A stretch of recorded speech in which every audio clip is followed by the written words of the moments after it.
ಮಹಾಭಾರತ ಎಂದರೆ ಕೇವಲ ಯುದ್ಧದ ಕಥೆಯಲ್ಲ, ಅದು ಶಾಪ, ಪಾಪ, ಪ್ರತಿಫಲ ಮತ್ತು ವಿಧಿಯ ಕಥೆ. ಅದರಲ್ಲೂ ಇಡೀ ಯಾದವ ವಂಶವನ್ನೇ ನಾಶ ಮಾಡಿದ ಶಾಪ ಒಬ್ಬ ತಾಯಿಯ ಹೃದಯದಿಂದ ಹೊರಬಂದಿತು. ಆ ತಾಯಿ ಗಾಂಧಾರಿ. ಗಾಂಧಾರಿ ಧೃತರಾಷ್ಟ್ರನ ಪತ್ನಿ.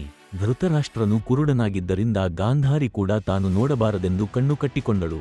ಅವಳು ತನ್ನ ಜೀವನವನ್ನೇ ತ್ಯಾಗ ಮಾಡಿದ ತಾಯಿ. ಆದರೆ ಅವಳ ತ್ಯಾಗಕ್ಕೆ ಬದಲಾಗಿ ಸಿಕ್ಕದ್ದು ಅಸಹ್ಯವಾದ ನೋವು. ಕುರುಕ್ಷೇತ್ರ ಯುದ್ಧದಲ್ಲಿ ಗಾಂಧಾರಿಯ 100 ಮಕ್ಕಳು ಒಬ್ಬೊಬ್ಬರಾಗಿ ಸತ್ತರು. ದುರ್ಯೋಧನ, ದುಃಶಾಸನ ಎಲ್ಲರೂ ನೆಲಕ್ಕುರುಳಿದರು. ತಾಯಿ ಗಾಂಧಾರಿ ಶವಗಳಿಂದ ತುಂಬಿದ ಯುದ್ಧಭೂಮಿಗೆ ಬಂದಾಗ ಅವಳ ಹೃದಯ ಚೂರಾಗಿ ಹೋಯಿತು. ಅವಳು ಕೇಳಿದ ಪ್ರಶ್ನೆ ಒಂದೇ, ಇಷ್ಟು ಅನ್ಯಾಯ ನಡೆಯುವಾಗ ಕೃಷ್ಣ ನೀನು ಎಲ್ಲಿದ್ದೆ? ಗಾಂಧಾರಿ ಶ್ರೀಕೃಷ್ಣನ ಮುಂದೆ ನಿಂತು ಹೇಳಿದರು, ನಿನ್ನ ಬಳಿ ಈ ಯುದ್ಧವನ್ನು ನಿಲ್ಲಿಸುವ ಶಕ್ತಿಯಿತ್ತು. ಆದರೆ ನೀನು ಮೌನವಾಗಿ ನೋಡುತ್ತಿದ್ದೆ. ನನ್ನ ಮಕ್ಕಳ ರಕ್ತಕ್ಕೆ ನೀನೇ ಕಾರಣ. ಇದು ಕೋಪವಲ್ಲ, ಇದು ಒಡೆದ ತಾಯಿಯ ಆತ್ಮದ ಅಳಲು. ಅದೇ ಕ್ಷಣದಲ್ಲಿ ಗಾಂಧಾರಿಯ ಬಾಯಿಂದ ಈ ಶಾಪ ಹೊರಬಂತು. ನನ್ನ ವಂಶ ಹೇಗೆ ನಾಶವಾಯಿತು, ಅದೇ ರೀತಿ ನಿನ್ನ ಯಾದವ ವಂಶವು 30 ವರ್ಷಗಳಲ್ಲಿ ಸಂಪೂರ್ಣ ನಾಶವಾಗಲಿ. ಅದೇ ಕ್ಷಣ ಮೌನ ಆವರಿಸಿತು. ಕೃಷ್ಣನು ಆ ಶಾಪವನ್ನು ತಿರಸ್ಕರಿಸಲಿಲ್ಲ. ಅವನು ಶಾಂತವಾಗಿ ಹೇಳಿದರು, ಅದೇ ವಿಧಿ.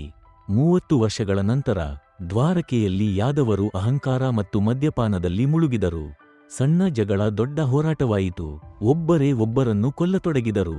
ಯಾದವರು ಯಾದವರ ಕೈಯಲ್ಲೇ ನಾಶವಾದರು. ಇದು ಯುದ್ಧವಲ್ಲ, ಇದು ಶಾಪದ ಪರಿಣಾಮ. ಯಾದವ ವಂಶ ನಾಶವಾದ ನಂತರ ಕೃಷ್ಣನು ಕಾಡಿನಲ್ಲಿ ಧ್ಯಾನದಲ್ಲಿದ್ದಾಗ ಒಬ್ಬ ಬೇಟೆಗಾರನ ಬಾಣ ಅವನ ಕಾಲಿಗೆ ತಾಕಿತು. ಅದೇ ಕೃಷ್ಣನ ಭೌತಿಕ ಜೀವನದ ಅಂತ್ಯ. ಗಾಂಧಾರಿಯ ಶಾಪ ಪೂರ್ಣವಾಯಿತು. ಕೃಷ್ಣನ ನಂತರ ದ್ವಾರಕೆ ನಗರ ಸಮುದ್ರದಲ್ಲಿ ಮುಳುಗಿತು. ಒಂದು ಕಾಲದ ಭವ್ಯ ನಗರ ಇತಿಹಾಸವಾಯಿತು. ಇದು ಒಬ್ಬ ತಾಯಿಯ ಶಾಪದ ಪೂರ್ಣತೆ. ಗಾಂಧಾರಿಯ ಶಾಪ ನಮಗೆ ಹೇಳುವುದೇನು? ತಾಯಿಯ ಅಳಲು ದೇವರಿಗೂ ತಪ್ಪಿಸಲಾಗದ ಶಕ್ತಿ. ಅನ್ಯಾಯವನ್ನು ಮೌನವಾಗಿ ನೋಡುವುದು ಒಂದು ಅಪರಾಧ. ವಿಧಿಯನ್ನು ತಪ್ಪಿಸಲು ದೇವರು ಸಹ ಅಸಹಾಯ. ಇದು ಕೇವಲ ನಮ್ಮ ಯೂಟ್ಯೂಬ್ ಚಾನೆಲ್ ಆರಂಭ. ಇದಕ್ಕಿಂತ ಹೆಚ್ಚಿನ ವಿಡಿಯೋಗಳು ಇನ್ನು ಮೇಲೆ ನಮ್ಮ ಚಾನೆಲ್ನಲ್ಲಿ ಹಾಕುತ್ತೇವೆ. ದಯವಿಟ್ಟು ಸಬ್ಸ್ಕ್ರೈಬ್